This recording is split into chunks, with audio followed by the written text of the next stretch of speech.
you discuss what the move down to the field will mean to and how you all plan to, maybe improve the operation of the offensive attack? Yeah, I think we talked about it even in training camp, possibly going down there. Mm-hmm. Always thought about it. I thought this was just a good time to kind of reset. Obviously, we'll put KJ Black. He'll go up to the booth.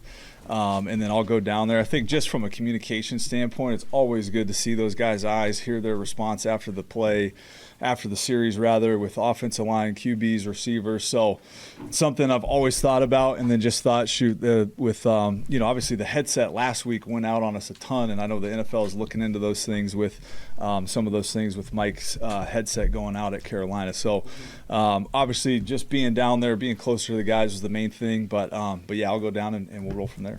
So down there, if it goes out, do y'all got hand signals or how? Yeah, Mike has a couple plays that he can get to for those instances. It's happened, happens probably a couple times last year where the headset is going in and out on the quarterback's helmets. You hope it doesn't happen, but he's got a couple plays he can go to, and we're ready for those situations. Just to confirm, was that your decision or Raheem's? I brought it up to Ra. I mean, again, we've talked about it for a long time. Talked about it last year. Talked about it during training camp. We all discussed it in here, I think, one day in training camp. And so it's been something I've been thinking about, and just think, it'd be easier just to be down there closer to the guys. Is it like a game-to-game decision, or is it for the rest of the season? Yeah, I mean, would like to think it'd probably be for the rest of the season. We'll feel it out there. Definitely have a total trust in the coaches when they are down on the field and when I'm up in the booth. But again, just to get a little closer to the guys and kind of see their eyeballs on game day was the biggest thing.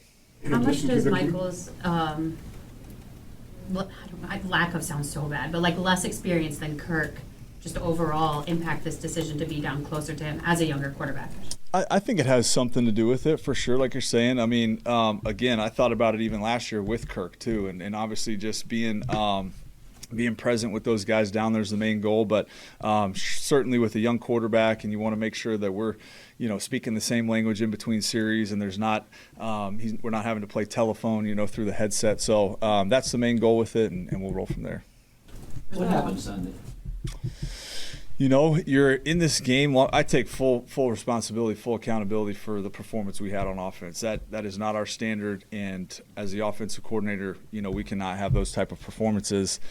You're in this game long enough, and there's games that happen like that. You don't want them to happen. We have a ton of former QBs, on our coaching staff. We can all remember games where things just weren't, you're not seeing it, you're not, clicking in the pass game. Obviously, we had some drops, we had some missed ops early in that game, especially, that it just was one of those off games. And like I said, I've been around a lot of great quarterbacks, Stafford's and Jared Goff. Like, those games happen.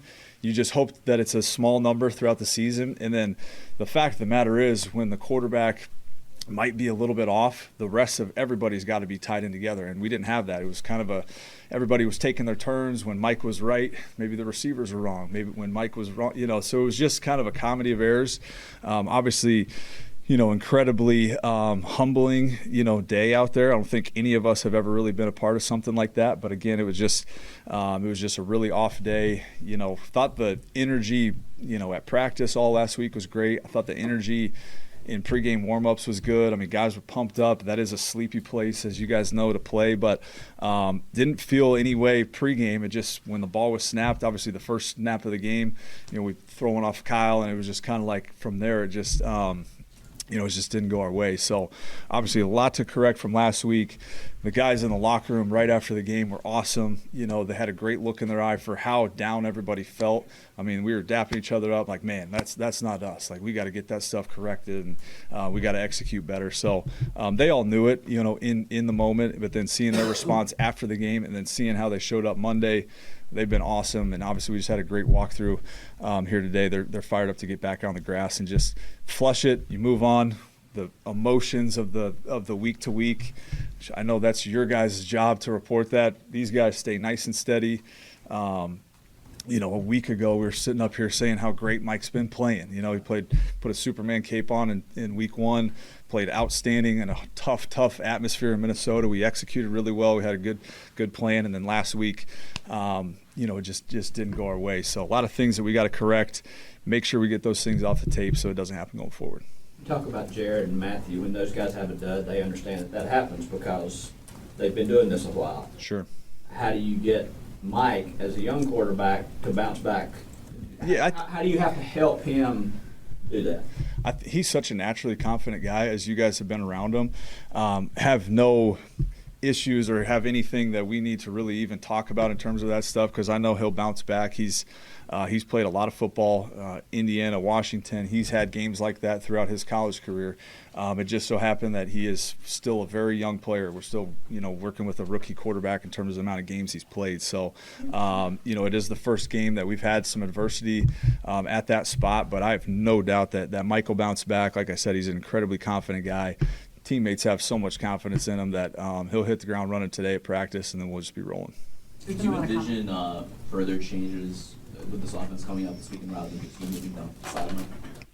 As far as anything, I mean, is it something where we lost or nothing? We need to kind of rethink some of these things that we're doing, or is again, it's everything's so week to week, and I understand, after one game like that, it's like everything hits the fan, and But like I said, this group stays steady as we can. I thought, again, we played a really good Minnesota team. We were up here last week saying how well we executed and played in a big-time environment and did what we needed to do to win that game. And so, again, we don't ride the emotional roller coaster that's out there. We kind of stay nice and steady. But we're always looking week to week at what we can improve on and where we can go as an offense.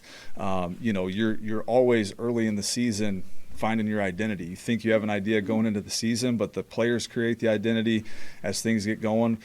Not to bring up last year, but I remember last year at this time we were kind of, hey, what are we? And then boom, we hit the ground running. And obviously, we were really efficient. Really after that Tampa game in Week 5. So hopefully that shows up on the tape and on the field this week, and we get a good performance. Against Minnesota, you guys used a lot of 12 personnel, more than I think you did all of last season. Didn't use Charlie as the second tight end as much last week. Any reason for that? Well, I think, obviously context matters with all those things. We got down in that game. We felt like we had to throw it. So, of course, if it's a normal game script like it was Minnesota game, then you're looking at a totally different play count. Obviously, we were cognizant of Chuck's injury, all those things that go into it. We've had receivers that have been banged up, so that's maybe why we've been more heavy 12 in certain games. We've got 2 receivers with shoulders that are they're healthy now. But, so some of those things, from a context standpoint, obviously matter when you look at the totality of it. So, Coach, just to follow up with Mark, not to maybe streamline, but other things, it's more about execution this week. There were things that were open that Mike just didn't see. Yeah, I mean, it's good offenses, as you guys know. They execute better than their opponent, and I think we all looked at the tape. Everybody felt it in game. Everybody felt it after game that there's just, throwing and catching, the simple plays. Told the message to the guys this week was like, we just got to make the easy play before the big plays come. So those things I think will show up this week. Like I said, felt good about where things were with the pass game against Tampa. There's a couple things here and there. Run game, obviously, against Minnesota, and then last week, we ran it okay. I know the yards ended up getting a little bit skewed with some of those late runs, but it felt like early in the game those missed ops that we had really, ended up snowballing on us, and we could just never get going after that. There's been a lot of talk nationally and locally about how you guys really like to run the pistol, and you run it a lot. Why do you guys seem to like it so much? The way they describe it, it's like you start so far behind the line of scrimmage, makes it a little tougher. Yeah, I think there's I know we've talked about this a bunch. Last week you guys didn't bring it up. We ran for 20 yards. But I know it's convenient narrative each week. The back starts in the exact same location underneath the center and the pistol. Just so we all know that in here. And again, it's nothing.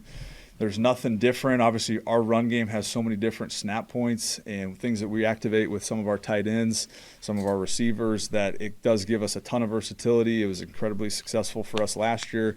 When we played Washington last year, we were heavy pistol, and our efficiency running out of the pistol, one of our analytics guys just told me it was like over 85% or something. So I know it's a convenient, easy narrative, to go that route because of what just happened last week, but again, we go off of what defenses think, and played against our defense all throughout training camp.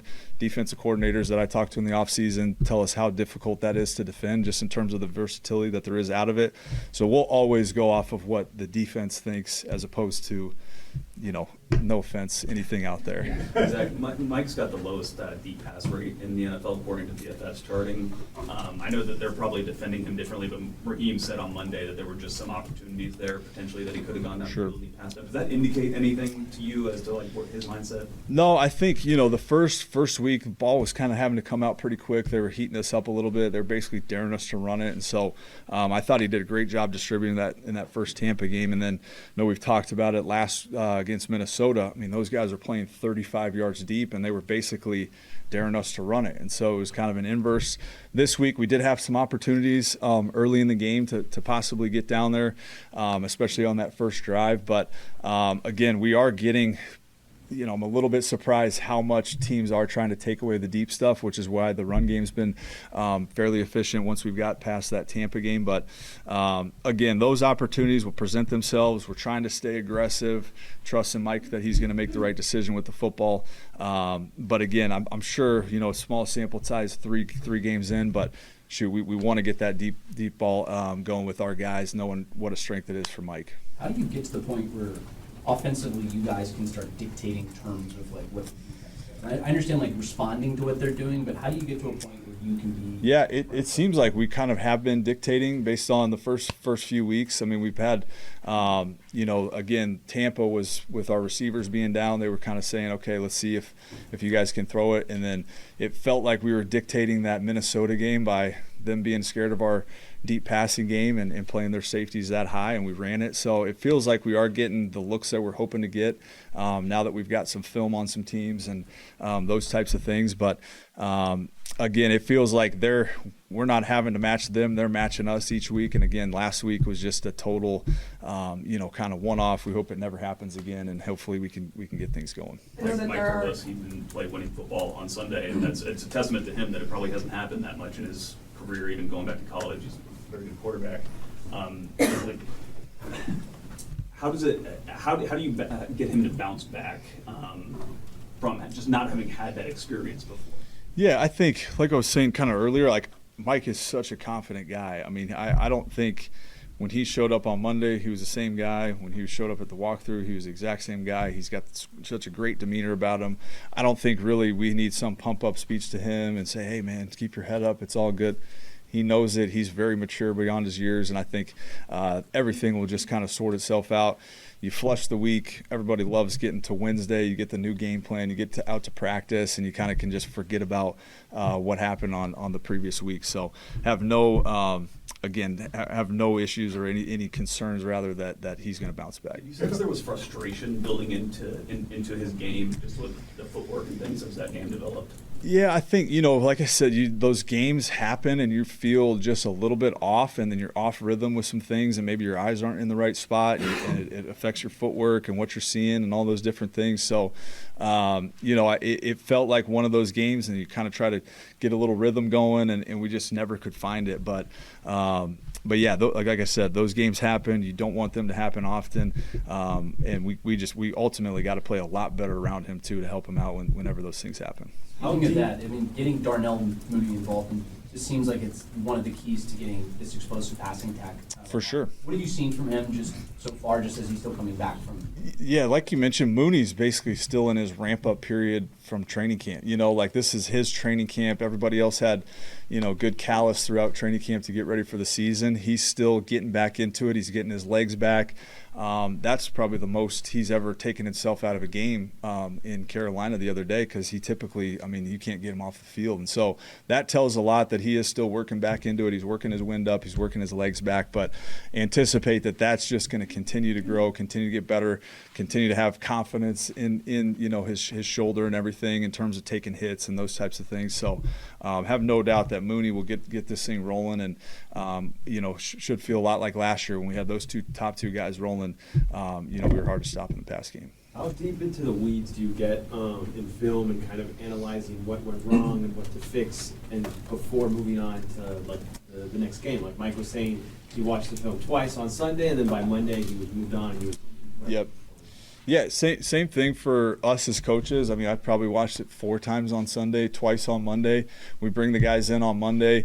we make the corrections, and then once they leave Monday, we say, all right, by Monday at 5 o'clock, flush the game. You guys throw on the tape of the next opponent, and then you guys can get to work on Tuesday on your own before you come back in Wednesday. But, yeah, typically Monday's that day.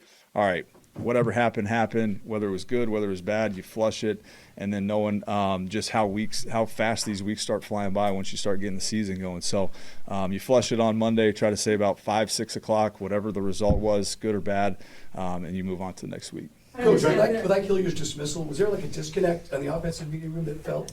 Is there any input from the rest of the coaching staff? You know, it was. I know Rob spoke to it. I won't speak too much. Love Ike. He did a great job for us. You know, we felt like it was just the best move for the offense and for the team to move forward.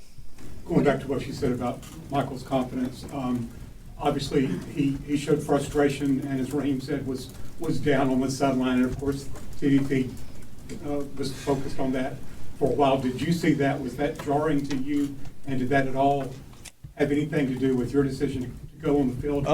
Be a communicator in that sense. Not really. I mean, it certainly plays a little bit of a factor. I'm up in the booth, and the sideline was so far away that I couldn't really see what was going on. I could definitely feel the energy on the sideline not being where it needed to be, which is another reason why I want to go down there and just obviously get everybody connected. And if we got to bring the full group up, like, I can take charge of that. I had to have Rob bring up the full group, you know, at one point on Sunday. So some of those things, but Mike's demeanor and those things, I didn't really, I didn't see the TV copy of it, but if that was happening, I know it won't happen again. You know, he's such a positive guy, and if that was a negative, kind of response that he have no doubt he'll bounce back. What do you hope that TJ Yates brings to the receiver room now?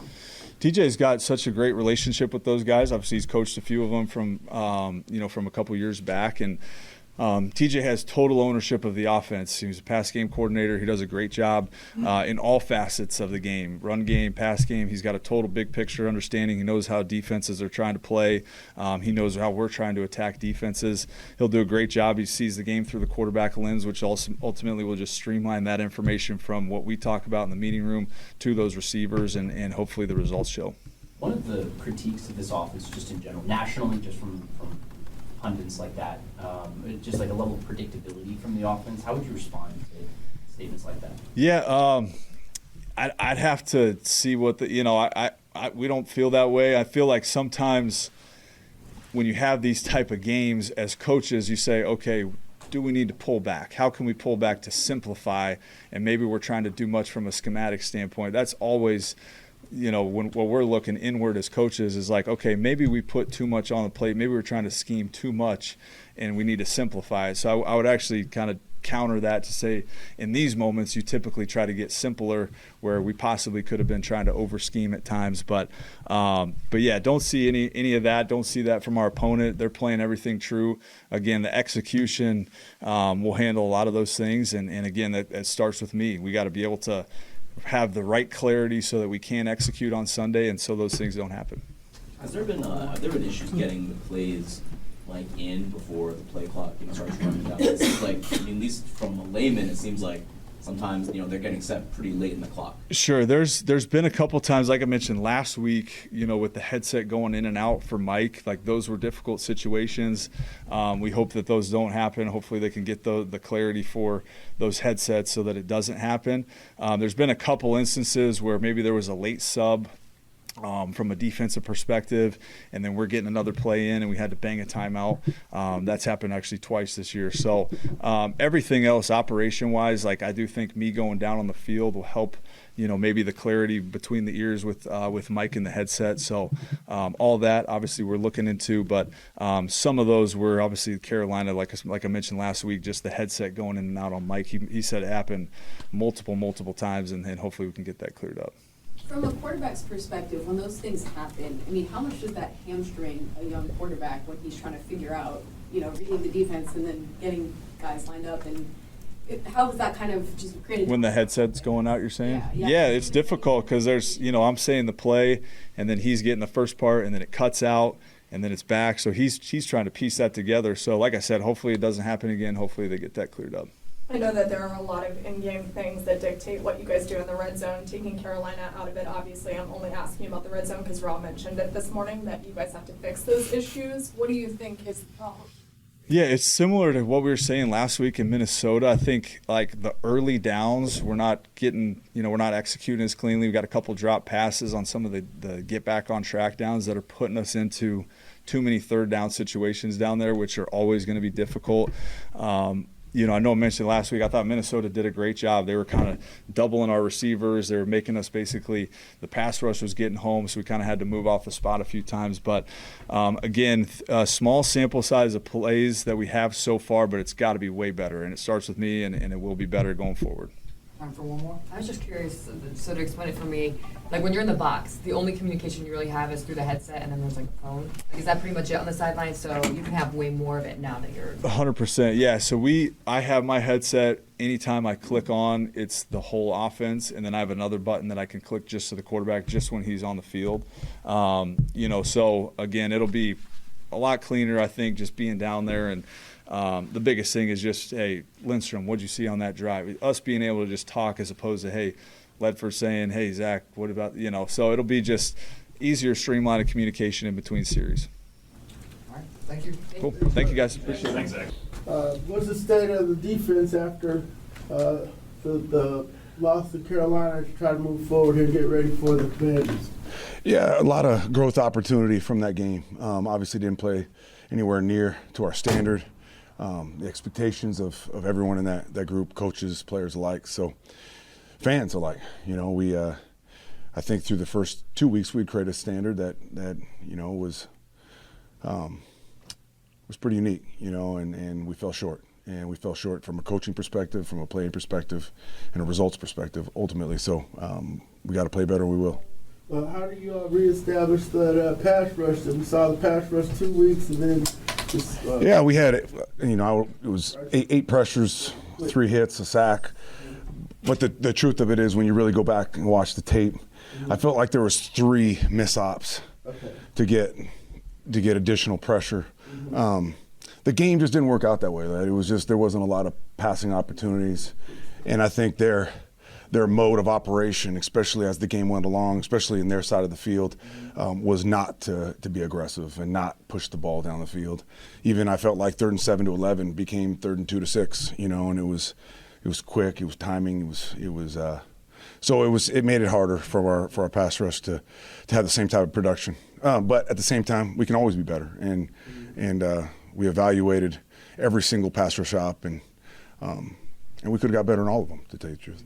Washington has been productive, just no matter the quarterback, but does the uncertainty of who you're going to see affect your game plan? It does, from a little bit from the standpoint from the passing game, because they're a little bit different passers.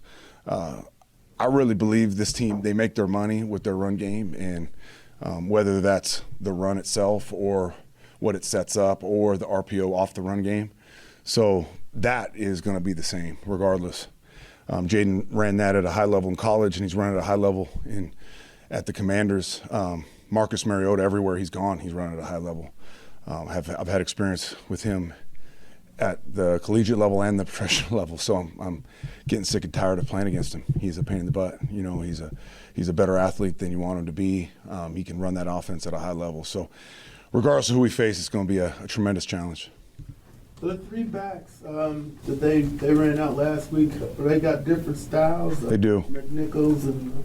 Yeah, and whoever it is, they all run hard, and they're all good at breaking tackles and getting extra yardage, and they all have a tenacity about them where they push piles and they get leaky yards too if you don't get a lot of hats on them and get population to the ball. So it's a really unique game because it's just the offense is so voluminous. That's a good word.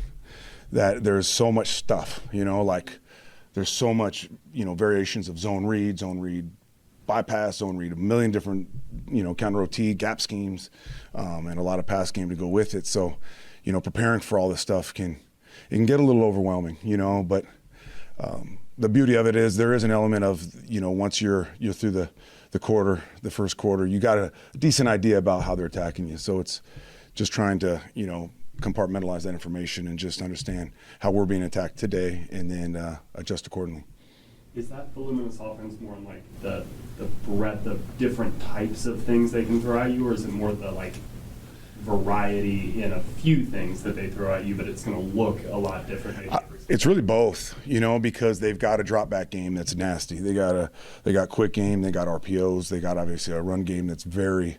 They have every run known to man. They really do, and they run them at a high level, and they got a good mindset about them. You can tell. It's not just about X and O's. There's a real style of play to their offense, a real physicality, toughness, finish.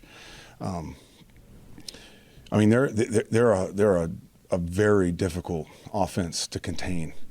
In the last 18 months, nobody's held them for less than 18 points, and that's saying something in this league.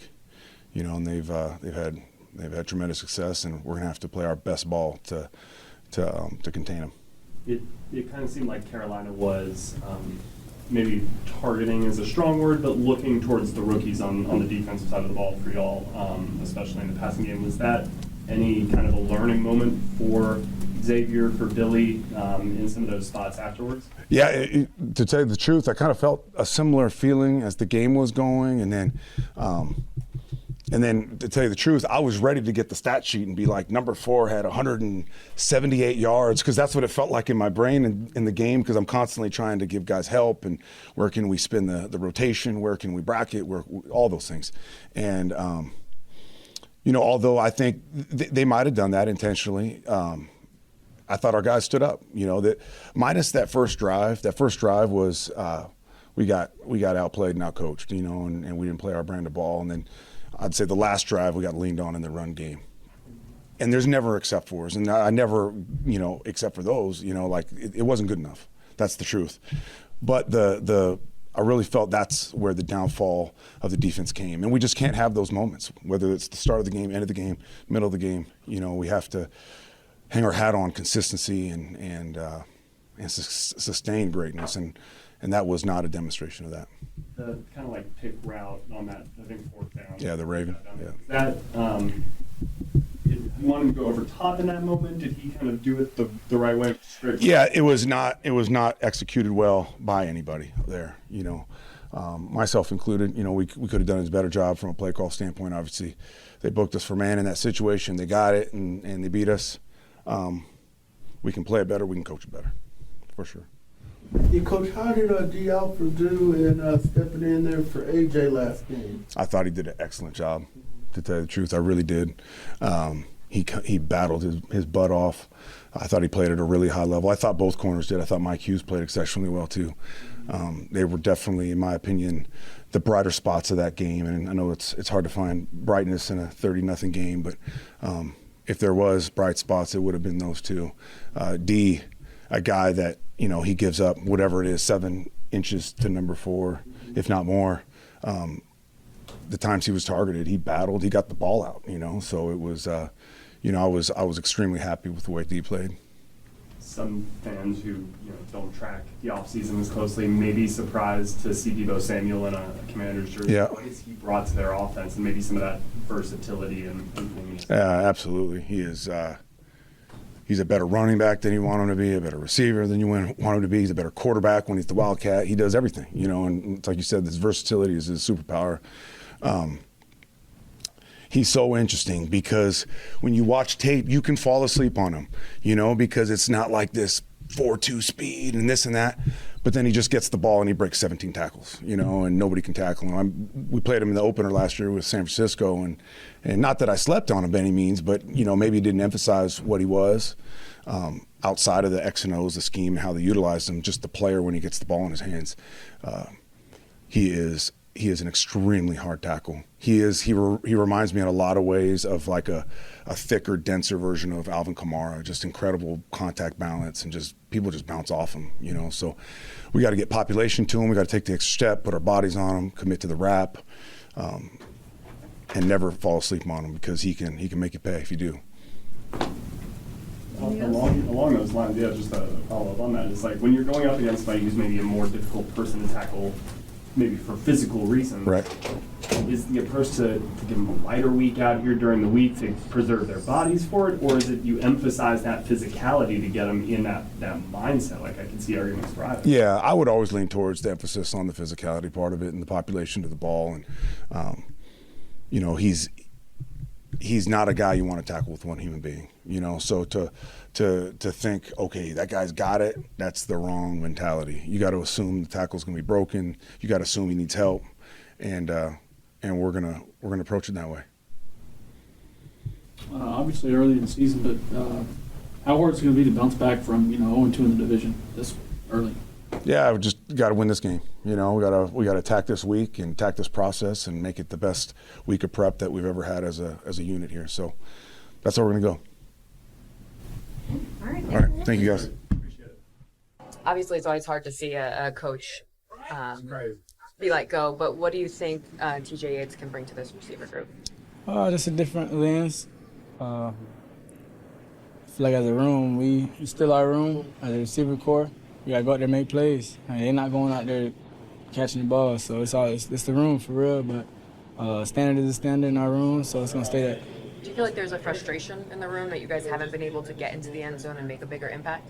Of course, but I mean, at the end of the day, it's the NFL. You know, it's a talented league. It's a very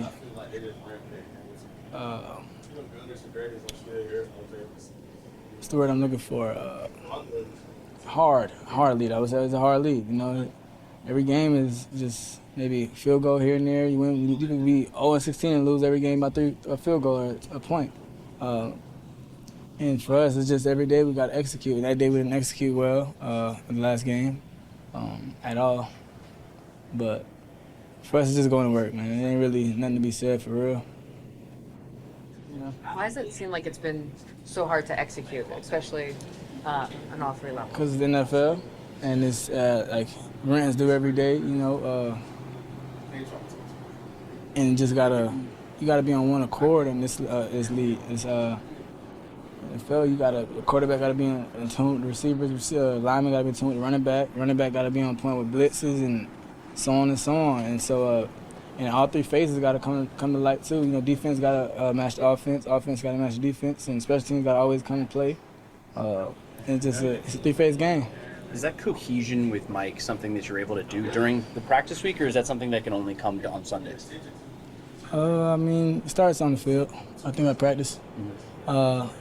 Chemistry starts on the field. Now it's a different energy on game day, but all the nervous system and everything, all getting on nerves out. I think that happens on at practice, and just trusting each other, and just knowing each other gonna be in places we need to be at, knowing the play gonna get called in on time, knowing we're gonna get this block, we're gonna block this person, and knowing I'm gonna catch the ball. You know what I'm saying? He gonna put it in the place where I'm gonna catch it, and he gotta trust me to catch it. And it all starts on this practice field. Ray, I know you have a tremendous amount of, I guess, faith in Mike. You guys have worked together a ton, especially in the off season. What do you feel like it's going to take for this cohesion that we're talking about to click? Patience. I think patience and just don't blink mentality. That's really what I think. Don't blink mentality is what's going to, even not just for us, for everybody, fans, the coaches, and just everybody being on the court, and just keep grinding, keep brick by brick, and then you're gonna look up and we're gonna be like, okay, this is what we know it's supposed to be. Why is it important for patience to be the mentality, especially when you have a young quarterback? Because he's building something here. You know, they didn't draft him in the first round for nothing. They know they're building something. He has to go through his nicks and bruises, and that's part of being a rookie. He's not even a rookie, but I mean, in starts, I would say, you know what I'm saying? So, that part. Is it hard to maintain that patience? Because, like you said before, this is a hard league with good teams every single week coming at you. Yeah, and you got to be at your best every week, because it don't matter who you playing, that team could beat you by 30 or beat you by field goal, or you go out there and beat them by 30. It starts on Monday, Tuesday, Wednesday, with all the work you put in through the week, and the execution on Sunday or Monday, whatever day you play. How do you think it will help the offense just having Zac Robinson down the field with you guys instead of Booth? I think it'd be more hands-on. I think it'd be better for us to be able to have more conversation in between in between series. So I think for us it'll be a good deal because we actually have a relationship with him, be able to talk. So I think it's gonna go good for everybody. I think it's gonna be a little bit more emotions than usual because you're gonna be able to. He's accessible now, so you can talk to him right now. You ain't gotta go to the telephone or tell the coach with the headset to tell him this. So it's gonna be cool. I mean, it's gonna be different for us, I guess. So like you're saying, like, hey, if you want to get the ball more, you can actually tell him, give me the ball more. Yeah, you go touch him a little bit, tighten up. But it's gonna be. I think it's better for all of us, just being all in one down there, and just having that same emotion. Because this game all about momentum, emotion, and just like execution again. So all that come into play. You know what I'm saying? So. What have you seen from the guys so far this week in kind of locking in and getting ready for a big game against Washington after a loss like that? Next game. Let's be 1-0 this week, and that's what it's got to be. You've seen Mike play quarterback more than we have, and we saw him last year, and it felt like he was playing more free last year. He was throwing the deep ball more comfortably. Maybe he was even a little bit more confident. Again, that's just what it appears. What do you think has changed these first 3 games this year? It's just more so execution on Sundays, be on the same page. He's doing the same thing even better. And as nothing's changed, it's just now it's about putting the paper on Sunday. And that's really what we all waiting for and want to see. Everybody gonna have the same question about what's different between this and last year. It's nothing at all. How do you feel about the offense that you guys run? I mean, it's explosive. No matter who got the ball, you're capable of having an explosive play. That's from the tight ends, running backs, even our quarterback. Of course, our receiver room, and it starts with the O-line, and that's really the heavy hitters in our building. Honestly, you know what I'm saying? I think they're more ahead than anybody right now, and we just got to get and catch up with them. And they're playing well. Obviously, you got your times where it's NFL again. You may make mistakes and things get in shambles, but they're always consistent. They're the most consistent, I think, group in the room right now. They've been playing well. Right, look at Bijan, man. Look at Ty. Them boys are playing their butt off right now. And it all starts with O-line. Only way we get the ball is O-line. And then only way we might throw the ball is O-line. So we just got to catch up with them boys, man. I think everything takes time, and it's going to come. There's always pressure in the NFL, but it's like, Ike's firing, does that kind of make things more real for you? Or like what? Like just kind of walking through, like I guess the emotions of that, like real in what way? Coach. Real in what way? Just the pressure. I mean, it doesn't make it feel like more immediate or anything like that. Nah, I would just say that it reminds you that this league has no loyalty. I mean, this is football. I mean, this is a day-to-day job, So you got to come and pay your dues every day. And not saying he wasn't, because he was the best coach I've ever had. And so, yeah. Of course, it's been real. It ain't just because that happened. It's real. It's been real, and that's just part of the game. How long can a team afford to be patient before an urgency kicks in? I'm sorry. Everybody's moving when you're talking. No, you're good. How long can a team afford to be patient with a young quarterback before urgency kicks in? Like, we're only in week 3. It's okay right now. But at what point do you switch that mindset?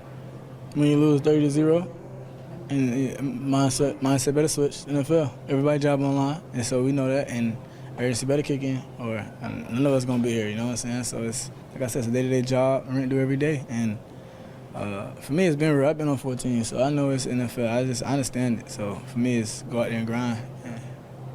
How tough was it for you? I know he really spoke highly of you and thought probably helped you get here. How tough was it accepting it was gonna be a change? Coach Ike. I mean, it's always tough losing a coach you love, But for me, I'm gonna finish it where we started. I mean, he was one of the reasons I came here. I'm gonna play my butt off for him. Ain't nothing to it. You know what I'm saying?